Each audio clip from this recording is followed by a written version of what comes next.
qar yağışı səbəbindən yolların müəyyən hissələrində məhdudiyyətlər tətbiq olunur.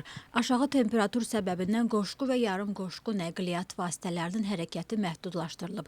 Tbilisi-Senaq-Eleselici avtomobil yolunda Surami nəqliyyat qovşağı Boriti hissəsində, Qudauri-Qobi hissəsində, Xaşuri-Axaltsixi-Vale istiqamətində, Xomi-Saçxeri-Ciyatura-Zestafon istiqamətində, Axalkalaki-Qarcaxi və Axaltsixi-Ninocminda avtomobil yollarında, Qoda-Partsxisi, Manglisi-Calqa-Ninocminda və Zugdidi-Cvari-Mestiya Lastili avtomobil yollarında Xayişi-Uşquli istiqamətində, həmin yolun Xayişi-Uşquli hissəsində yüngül nəqliyyat vasitələri sürüşməyə qarşı zəncirlərdən istifadə etməklə hərəkət edəcək.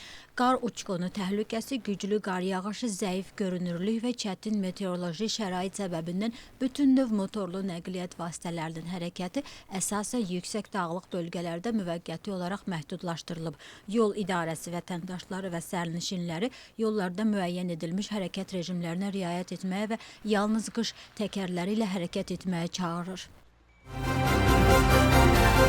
Güclü qar yağışı və buz uçqunları Qərbi Gürcüstanda elektrik xətlərinə ziyan vurub. Hazırda İmereti və Samegrelo bölgələrinin əksər kəndlərinə elektrik enerjisi fasilələrlə verilir. Pis hava şəraiti həm yüksək, həm də aşağı gərginlikli elektrik şəbəkələrində kifayət qədər çox sayda nasazlığa səbəb olub.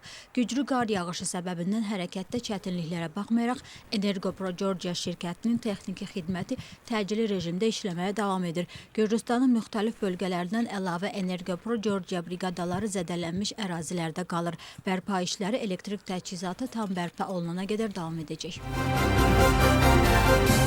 Güclü qar yağışı Raçaleçxumi və Aşağı Svaneti bölgələrinin 4 bələdiyyəsinin hamısında bəzi problemlərə səbəb olub. Hazırda bələdiyyələrdə yolların qardan təmizlənməsi və elektrik enerjisinin bərpası işləri intensiv rejimdə davam edir və bütün problemli hissələri əhatə edir.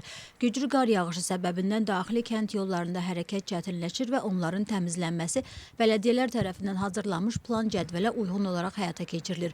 Bələdiyyələrin mərkəzi küçələri fəal şəkildə təmizlənir. Yüksək gərginlikli elektrik xətlərinin zədələnməsi səbəbindən bölgənin 2 bələdiyyəsində Çaqeri və Lentexidə elektrik enerji təchizatı kəsilib. Ambrolauri və Onidə elektrik enerjisi təchizatı bərpa edilib. Yalnız şəhər hissəsində qrupların fəal işlədiyi kəndlər var. Bələdiyyələrdə vətəndaşlar üçün qaynar xətlər işə salınıb. Şuaxevi, Keda, Xelvaçauri və Kobuleti bələdiyyələrində yolların qardan təmizlənməsi işləri intensiv rejimdə davam edir. Acarıstan Yolları İdarəsinin texnikası və insan resursları işə cəlb olunub. Hazırda inzibati mərkəzlərə aparan yollar qardan təmizlənib. Dağlıq bələdiyyələrdə sürüşməyə qarşı zəncirlərdən istifadə edərək yolsuzluq avtomobilləri ilə hərəkət etməyə tövsiyə olunur. Gecə boyu və indiyə qədər dənizə aparan drenajlar və kanallar intensiv şəkildə təmizlənib. Bu mərhələdə küçələrin su altında qalması qeydə alınmayıb. Qoderci Çoxeli küçəsində yaşayan abonentlər istisna olmaqla su təchizatı tam bərpa olunub. Qeyd olunan məhdudiyyət pis hava şəraiti ilə əlaqəli deyil. Pirosmani küçəsi artıq zədələnmiş fasad konstruksiyalardan təmizlənib. Batumi Mərkəzi Parkında ağaclar və bitkilər möhkəmləndirilib. Batumi bulvarı gəzinti yerini təmizləyir və bərpa edir. Xüsusi texnika və bütün müvafiq xidmətlər səfərbər edilib. İctimai nəqliyyat rahat hərəkət edir. Şəhər meriyasının müvafiq xidmətləri səfərbər edilib. Gürcüstanda soyuq və yağışlı hava 3 yanvara qədər davam edəcək. Milli Ətraf Mühit Agentliyinin məlumatına görə 31 dekabr günün sonunda Tbilisidə yüngül qar yağışı müşahidə oluna bilər və 1 yanvarın ikinci yarısından 2 yanvar səhərinə qədər qar yağacağı gözlənilir. Sinoptiklərin məlumatına görə bu günün sonundan etibarən Gürcüstanda yağıntının intensivliyi azalacaq. Avropa İttifaqında vizasız rejimin dayandırılması üçün yeni mexanizm bugün qüvvəyə minir. Avropa Komissiyasının yaydığı bəyanatda qeyd olunur ki, bu əvvəlki versiyadan daha sərt olacaq. Mexanizm bir neçə vacib dəyişikliyi əhatə edir. Dayandırmanın tətbiqi üçün tələb olunan həddin azaldılması. Yeni qaydalar Avropa İttifaqına problemlərə daha tez reaksiya verməyə imkan verir. Mexanizm mərhələli şəkildə işləyir. Birinci mərhələdə dayandırma diplomatik xidməti və rəsmi pasport sahiblərinə şamil ediləcək. İkinci mərhələdə isə problemlər həll olunmazsa dayandırma bütün əhaliyə şamil ediləcək. Yeni mexanizm Avropa İttifaqına vizasız rejimlərlə bağlı çətinliklərin daha yaxşı öhdəsindən gəlməyə kömək etməyi hədəfləyir. Avropa Komissiyası bildirir ki, Gürcüstan viza liberallaşması dialoqu çərçivəsində götürdüyü bir çox öhdəliyi pozub və Avropa Komissiyasının tövsiyələrini yerinə yetirməyib. Komissiya Gürcüstanda fundamental hüquq və azadlıqların pozulması ilə bağlı narahatlığını bildirir. Avropa Komissiyasının hesabatı Avropa Birliyinin hazırda vizasız rejiminə malik olduğu 64 ölkə və ərazini Qərbi Balkanlar, Şərq tərəfdaşlığı, Şərqi Karib dənizi və Latin Amerikası ölkələrini əhatə edir. Rusiya-Ukrayna danışıqları təhlükədədirmi? Rusiya Xarici İşlər Nazirinin açıqlamasından sonra Moskva mövqeyini dəyişə bilər. Sergey Lavrov Ukraynanın Rusiya prezidentinin iqamətgahına hücum etməyə cəhd etdiyini və buna görə də rəsmi Moskvanın danışıqlardakı mövqeyini yenidən nəzərdən keçirəcəyini bildirir. Rusiya Xarici İşlər Nazirinin sözlərinə görə 28-29 dekabr tarixlərində Kiyev Putinin dövlət iqamətgahına 91 pilotsuz uçuş aparatı ilə hücum etməyə cəhd edib. Lavrov Rusiya tərəfinin bütün dronları məhv etdiyini deyir. Vladimir Zelenski Rusiya prezidentinin iqamətgahına hücum cəhdi ilə bağlı iddiaları rədd edir. Ukrayna prezidentinin qeyd etdiyi kimi bu məlumat yalandır və Rusiya Kiyevdəki hökumət binalarına hücumlar üçün zəmin hazırlayır. Zelenskinin sözlərinə görə bu Rusiyanın sülh danışıqlarında əldə edilən irəliləyişi dayandırmaq cəhdidir. Ukrayna lideri dövlətləri Rusiyanın təhdidlərinə cavab verməyə çağırır. ABŞ prezidenti Rusiya prezidentinin iqamətgahına hücum iddiası barədə Vladimir Putindən məlumat aldığını təsdiqləyib. Trump belə bir hərəkətin qəbul edilməz olduğunu bildirib. Baxmayaraq ki, məlumatın doğru olmaya biləcəyini də istisna etməyib. ABŞ prezidenti həmçinin Vladimir Putinlə məhsuldar telefon danışığı apardığını da izah edib. Zelenski Ukraynanın öz ərazilərindən imtina edə bilməyəcəyini deyib. Ukrayna prezidentinin sözlərinə görə bu qanunvericiliyə, cəmiyyətin mövqeyinə və real vəziyyətə ziddir. Fox News-a verdiyi müsahibədə Zelenski qeyd edib ki, ərazi məsələsi danışıqların ən çətin hissəsidir və Ukrayna ilə Rusiyanın mövqelərinin əhəmiyyətli dərəcədə fərqləndiyi yeganə məqam olaraq qalır. Ərazi məsələsi ilə bağlı referendum ehtimalından danışan Zelenski həmçinin bildirib ki, belə bir addım müsbət nəticə verməyəcək. Bundan əlavə Ukrayna prezidentinin qeyd etdiyi kimi Donald Trumpla görüşündə təhlükəsizlik zəmanətləri ilə bağlı variantlar müzakirə olunub.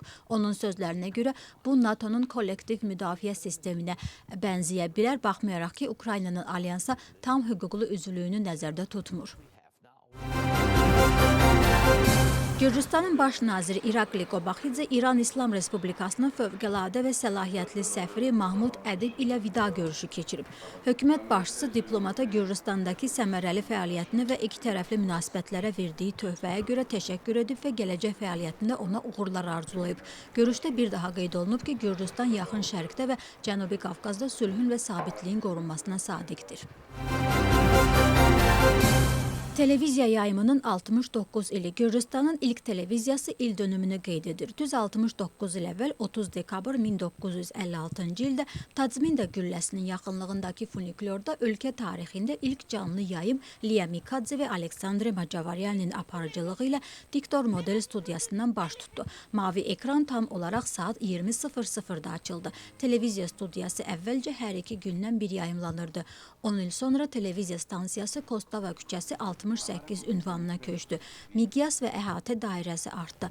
Xəbər xidməti kanalda 1960-cı illərin sonlarında peyda oldu. Son xəbərlər 1968-ci ildə Muambi adlandırıldı. Televiziya yayımının 69-cu ilində Gürcüstanın birinci kanalı üçün yeni vacib bir mərhələ başladı. Təxminən 4 illik tikintidən sonra birinci kanal beynəlxalq standartlara cavab verən yeni ultra müasir binaya sahib oldu. Miqyas, məkan, konsepsiya, fərqli dizayn və memarlıq bunlar ən son texnologiya və müasir avadanlıqlarla təchiz olunmuş geniş miqyaslı studiyalar və pavilyonlar olan iki binadır. Ünvanımız Politkovskaya 31'dir. Ölkənin ilk televiziyası bugün birinci kanal Sport, Georgian Radio və 1 TV C platforması birləşdirir. Tbilisidə Mirzə Fətəli Axundov adına Azərbaycan Mədəniyyəti Muzeyində Dünya Azərbaycanlılarının Həmrəylik günü və Üzeyir Hacıbəylinin 140 illik yubileyinə həsr olunmuş klassik musiqi gecəsi keçirildi. Musiqili tədbirdə Azərbaycan Respublikasının Qara Qarayev adına 8 nömrəli 11 illik musiqi məktəbinin və Bakı Musiqi Akademiyasının tələbələri çıxış etdilər. Tədbirdə Azərbaycanın Gürcüstandakı fövqəladə və səlahiyyətli səfiri Faiq Quliyev və ictimai xadimlər iştirak etdilər. Bugün Mirzə Fətəli Axundov adına Azərbaycan Mədəniyyəti Muzeyində Dünya Azərbaycanlıların Həmrəylik günü konserti təşkil olundu və bu konsertin də təşkilatçısı, yəni Axundov Muzeyi dəstəkçisi isə Azərbaycan Gürcüstandakı səfirliyi oldu və bu konsertdə Azərbaycandan dəvət olunan musiqiçilər, əməkdar artist Nərgiz Əliyeva da iştirak etdi və bizim üçün çox böyük belə deyək, sevincdir. Hər zaman Azərbaycandan gələndə, Azərbaycan musiqisini səsləndirəndə Axundov Muzeyində bu bir gözəl bir şeydir. Azərbaycan mədəniyyətinin təmsili deməkdir. Marneolidə Gürcüstan Azərbaycanlıları Konqresinin təşkilatçılığı ilə Yeni il və Dünya Azərbaycanlılarının Həmrəylik günü münasibəti ilə görüş keçirildi. Görüş çərçivəsində uşaqlara yeni il hədiyyələri təqdim olundu. Bugün biz Gürcüstan Azərbaycanlıları Konqresi olaraq həm qarşıdan yeni ili qarşılamaq, qarşıdan gələn yeni ili qarşılamaq üçün toplaşmışıq. Həm də 31 dekabr Dünya Azərbaycanlılarının Həmrəylik gününü bir daha həmrəy olmağa çalışdıq bugün.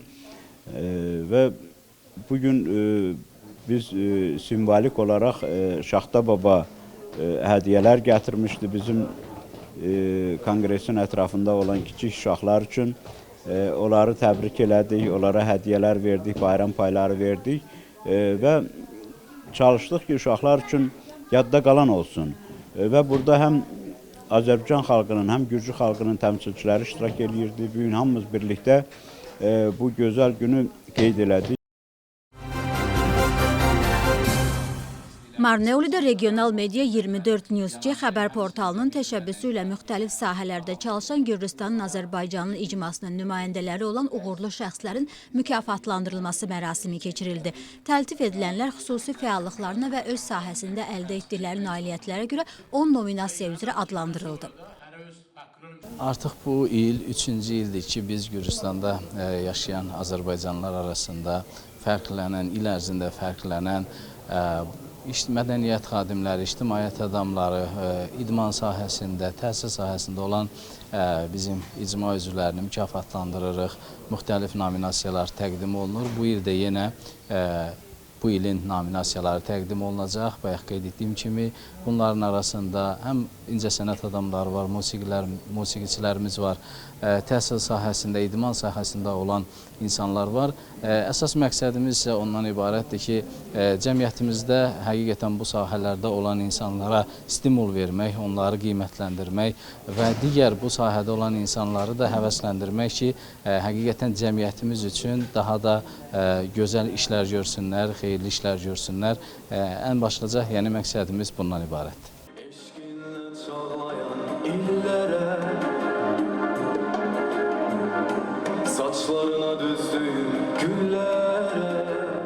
İlin musiqiçisi nominasiyası Şaban Məmmədova, tar ifaçısı nominasiyası isə Ramin Pirməmmədova təqdim olundu.